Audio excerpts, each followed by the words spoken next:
जय हिंद, नमस्कार फ्रेंड्स। क्या आप लोग का भी जो है कि 9 फरवरी को होने वाले हिस्ट्री के पेपर से आप लोग डर रहे हैं? क्या आपको लग रहा है कि इतिहास के इतने लंबे लंबे जो है कि उत्तर हमें कैसे याद होंगे? तो अब रुकिए, अब जो है टेंशन लेने की कोई बात नहीं है। आज के इस वीडियो में आपके लिए वो वायरल सब्जेक्टिव क्वेश्चन देने वाला हूँ जो कि 2026 की बोर्ड एग्जाम में जो है सीधे छपने वाले हैं। अगर आपको अभी तक आप अगर अपने कुछ भी नहीं पढ़ा हो तो ये वीडियो अंत तक देख लेना, 95% जो है कि पक्का है। सबसे पहले हम उन सब्जेक्टिव क्वेश्चन को आप देखेंगे, क्योंकि इस ऑब्जेक्टिव वाला क्वेश्चन जो है कि ऑब्जेक्टिव वाला क्वेश्चन का वीडियो जो है कि पहले बन चुका है। तो यहाँ पर सर्वप्रथम हम आप लोग को पहले जो है सब्जेक्टिव क्वेश्चन दिखाएंगे, जो कि हूबहू बोर्ड एग्जाम का ये सारा का सारा क्वेश्चन होगा। उसके बाद हम लोग इधर यह क्वेश्चन दिखा के सारा का आंसर हम लोग कराएंगे। उधर क्या कराएंगे? आंसर कराएंगे। तो चलिए हम लोग यहीं से जो है देखिए, यह बिल्कुल जो है कि आप लोग को यहाँ पर देखिए प्रश्न संख्या दिया है। प्रश्न 1 से 30 तक लघु उत्तरीय प्रश्न है। किन्हीं 15 प्रश्न के उत्तर आप लोग को देना है और 2 अंक क्या निर्धारित है। यह सभी क्वेश्चन का आंसर अभी जो आप लोग को नीचे कराया जाएगा। जैसे देखिए, चोरा चोरी कांड की घटना क्या थी? बहुत अच्छा शब्द मिलेगा क्या है, और बहुत ही इजीली तरीके से आप लोग इसको याद कर पाएंगे। क्या दूसरा गोलमेज सम्मेलन क्यों असफल हुआ? आगे, सुभाष चंद्र बोस ने फॉरवर्ड ब्लॉक की स्थापना क्यों की थी? 1857 के विद्रोह के लिए डलहौजी की 2 नीतियों के बारे में। और यहाँ पर है, चौल इमारत क्यों थी? जलियांवाला बाग हत्याकांड क्यों हुआ? आहत सिक्के क्या थे? वर्ण व्यवस्था से आप क्या समझते हैं? तो यह सभी जो यहाँ पर जितने भी क्वेश्चन आप लोग को दिख रहा है, और यहाँ पर जो 2 नंबर और 5 नंबर वाले जितने भी क्वेश्चन दिखा रहे हैं, सबका जो उत्तर आप लोग को आज के वीडियो में मिलने वाले हैं। तो वीडियो में शुरू तक जरूर बने रहिएगा और यह सभी क्वेश्चन का आप लोग स्क्रीनशॉट जरूर मार लीजिएगा। चलिए हम लोग यहाँ पर स्टार्ट करते हैं यहाँ पर क्वेश्चन को। तो यहाँ पर देखिए, पहला क्वेश्चन यहाँ पर जो हमने किया था वहाँ पर वह यहाँ पर आ गया है। देखिए क्या है, तो देखिए क्वेश्चन क्या है, चोरा चोरी घटना क्या थी? तो इसके उत्तर में हम लोग देखिए किस तरह से आप लोग को लिखना है, बहुत ही आसान तरीके से आप लोग को। और आप लोग इस सब क्वेश्चन का स्क्रीनशॉट जरूर मार लीजिएगा और हूबहू जो है कि आप लोग को बोर्ड एग्जाम में इसी प्रकार क्वेश्चन जो है कि जरूर मिल जाएंगे। 15 प्रश्न का ही उत्तर देना है। देखिए, चोरा चोरी घटना क्यों हुआ? तो लिखेंगे, चोरा चोरी घटना एक हिंसक जो है झड़प थी, जिसमें असहयोग आंदोलन में भाग लेने वाले प्रदर्शनकारियों के एक बड़े समूह की पुलिस के साथ जो है झड़प हुई, जिसके बाद पुलिस ने गोली चलाई, जिसके जवाब में प्रदर्शनकारियों ने एक पुलिस स्टेशन पर हमला किया और उसमें आग लगा दी थी, जिसमें कई पुलिसकर्मी क्या हो गए थे? मारे गए थे। इसी कारण महात्मा गांधी ने 12 फरवरी 1922 को राष्ट्रव्यापी असहयोग आंदोलन को समाप्त कर दिया, क्योंकि उनका मानना था आंदोलन हिंसक रूप ले रहा है। चलिए आगे, यहाँ पर क्वेश्चन जो दूसरा क्वेश्चन वहाँ पर हम लोग देखे थे वो क्या देखे थे? दूसरा गोलमेज सम्मेलन क्यों असफल हुआ, यह था क्वेश्चन।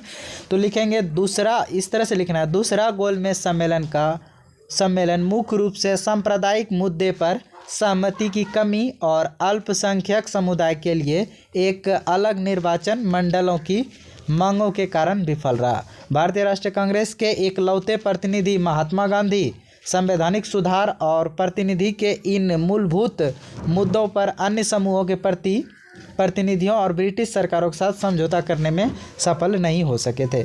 नेक्स्ट जो यहाँ पर क्वेश्चन वो यह है, देखिए क्या है, सुभाष चंद्र बोस ने अग्रगामी गुट की स्थापना क्यों की थी? उत्तर में लिखेंगे हम लोग, सुभाष चंद्र बोस ने कांग्रेस के भीतर उन कट्टरपंथी और साम्राज्यवादी विरोधी तत्वों के लिए एक वैकल्पिक मंच प्रदान करने के लिए फॉरवर्ड ब्लॉक की स्थापना की, जो पार्टी के उदारवादी दृष्टिकोण और नेतृत्व से असंतुष्ट थे। महात्मा गांधी और कांग्रेस कार्य समिति के साथ वैचारिक मतभेद के कारण 1939 में कांग्रेस अध्यक्ष पद से इस्तीफा देने के बाद जो है बोस का लक्ष्य तत्कालीन और पूर्ण स्वतंत्रता के लिए संघर्ष को तेज करने के लिए सभी वामपंथी ताकतों को एकजुट करना था। आगे यहाँ पर क्वेश्चन है, 1857 के विद्रोह के लिए कौन सी 2 नीतियाँ जो है जिम्मेदार थी?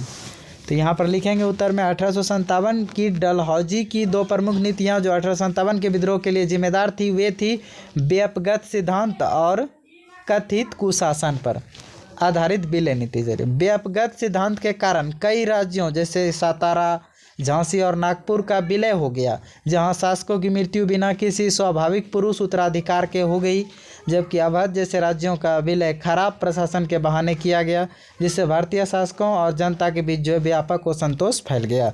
आगे हम लोग यहाँ पर क्वेश्चन को करेंगे। यहाँ पर देखिए क्या है, चोल भवन क्या थे। तो चोल भवन मुंबई जैसे शहरों क्षेत्रों में आम तौर पर पाए जाने वाले बहुमंजिला आवासीय भवन थे, जिनकी विशेषता छोटे एक कमरे वाले मकान और एक साझा गलियारा के साथ साझा शौचालय की सुविधा थी। इन भवनों का निर्माण आम तौर पर उन प्रवासी श्रमिकों की बड़ी संख्या के लिए सस्ते आवास प्रदान करने के लिए किया गया था, जो 19वीं शताब्दी के उत्तरार्ध और 20वीं शताब्दी के प्रारंभ में मिलों और कारखानों में काम करने के लिए शहर से आते थे। यहाँ पर आगे क्वेश्चन, यहाँ पर क्या है देखिए, जलियांवाला बाग हत्याकांड क्यों हुआ था। इसको उत्तर लिखेंगे, जलियांवाला बाग हत्याकांड इसलिए हुआ क्योंकि ब्रिटिश सैन्य कमांडर जनरल डायर ने अपने सैनिकों को अमृतसर के जलियांवाला बाग में दमनकारी रोलेट एक्ट और 2 नेताओं की गिरफ्तारी के विरोध में एकत्र निहत्थे भारतीय प्रदर्शनकारियों की एक बड़ी शांतिपूर्ण भीड़ पर गोली चलाने का आदेश दिया था।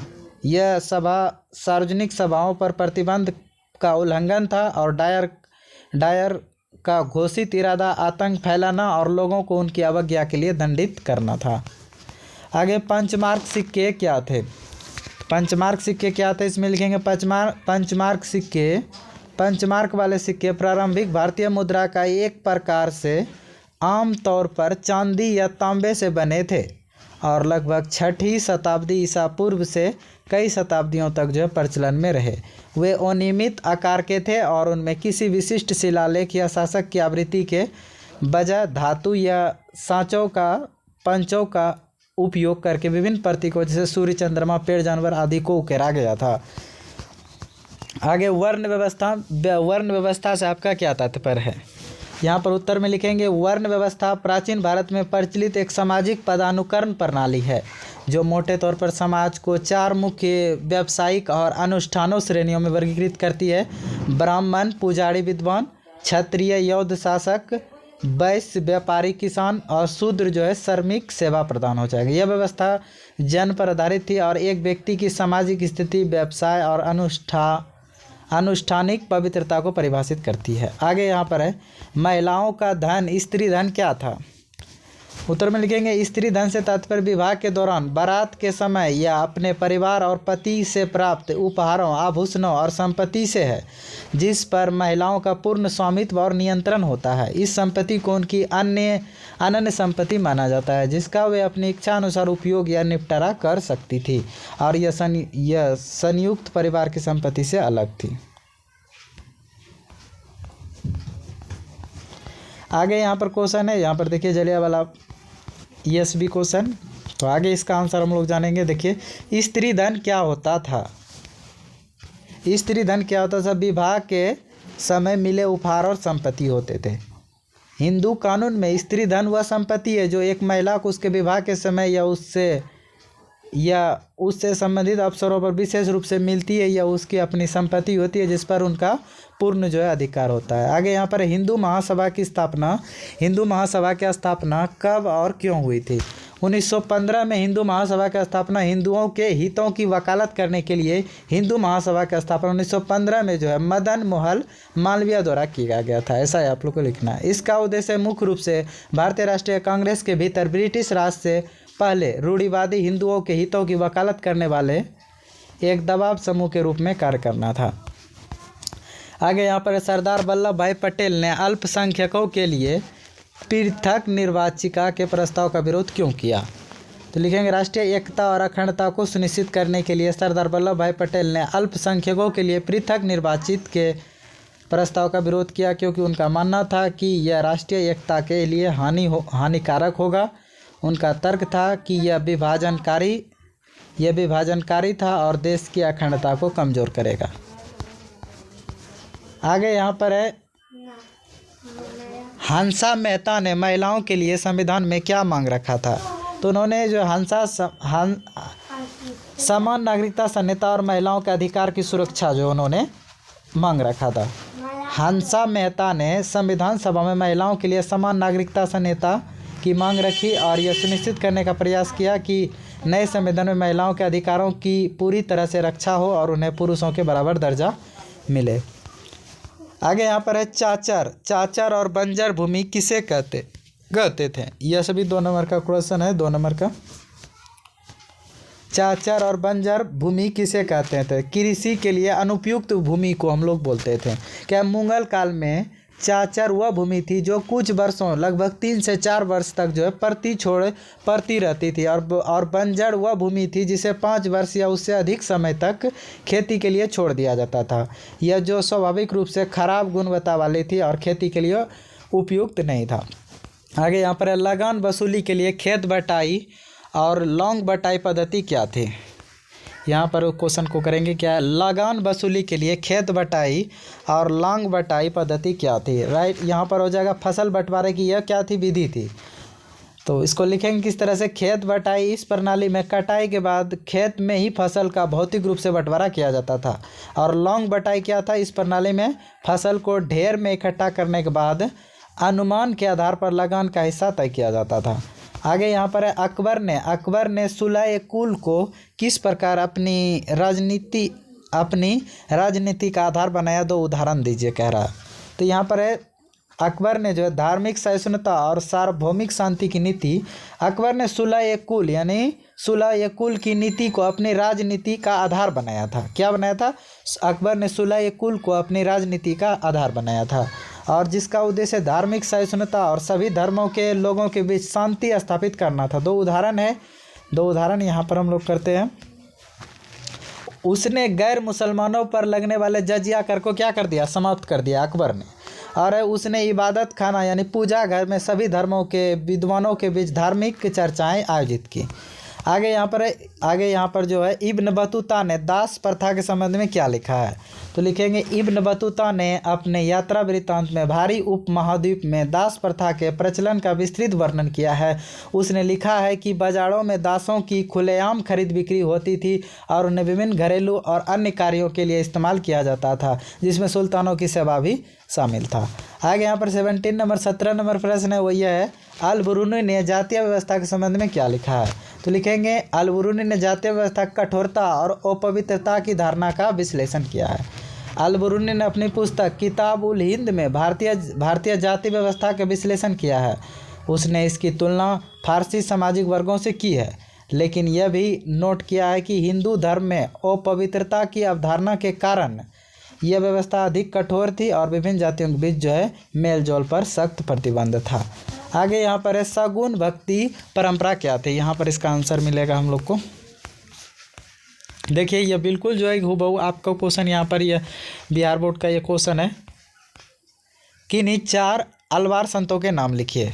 तो लिखेंगे अलवार 4 अलवार है, नम्मालवार, तिरुपलापान अलवार, अंदाल, पेरियालवार, यह सभी हो जाएगा। यहाँ पर लिखेंगे अलवार संत दक्षिण भारत के तमिल कवि थे जो भगवान विष्णु की भक्ति का प्रचार करते थे। परंपरा के अनुसार कुल 12 अलवार संत थे। आगे गौपुरम और मंडप क्या है? तो लिखेंगे यहाँ पर गौपुरम एक मंदिर का ऊंचा प्रवेश द्वार होता है, और मंडप मंदिर के भीतर एक स्तंभों वाला हॉल या मंडप होता है। गौपुरम आमतौर पर भव्य और सजावटी होता है, और यह दक्षिण भारत की मंदिरों की एक विशिष्ट विशेषता है। आगे आयंगर व्यवस्था क्या है? लिखेंगे इस व्यवस्था में आयंगर व्यवस्था विजयनगर साम्राज्य की एक प्रशासनिक प्रणाली है, ऐसे लिखना है। इस व्यवस्था में ग्राम प्रशासन के लिए 12 अधिकारों की नियुक्ति की जाती है, जिन्हें सामूहिक रूप से आयंगर कहा जाता था। यह पद जो वंशानुगत होते थे और उन्हें कर मुक्त भूमि दी जाती थी। आगे यहाँ पर है सिंधु घाटी सभ्यता में उत्पादित होने वाले 4 प्रमुख कृषि उत्पादों के नाम लिखे हैं। तो यह हो जाएगा सिंधु सभ्यता में गेहूं, जौ, चावल और सरसों। सिंधु घाटी सभ्यता के लोगों द्वारा उत्पादित कुछ प्रमुख कृषि उत्पादक थे गेहूं, जौ, चावल, सरसों और कपास। आगे हम लोग यहाँ पर क्वेश्चन करेंगे। आप सभी को वीडियो अच्छा लगता है वीडियो को लाइक करके अपने दोस्तों के साथ शेयर कीजिएगा, और जो बच्चे इस चैनल को अभी तक सब्सक्राइब नहीं किया वो लोग चैनल को सब्सक्राइब कीजिए। क्या सिंधु घाटी सभ्यता की जल निकासी प्रणाली की 2 विशेषताएं बताइए? तो लिखेंगे सिंधु घाटी सभ्यता की जल निकासी प्रणाली की 2 प्रमुख विशेषताएं हैं। पहला हो जाएगा सड़क के दोनों ओर ढकी हुई नालियाँ, और प्रत्येक घर का अपनी नाली को मुख्य सड़क की नाली से जोड़ना, यह सभी है। क्या नाली ईंटों और मोटार से बनी थी और ढकी हुई थी जिसमें मैन होल थे। यह प्रणाली स्वच्छता पर उच्च स्तर के ध्यान को दर्शाती है।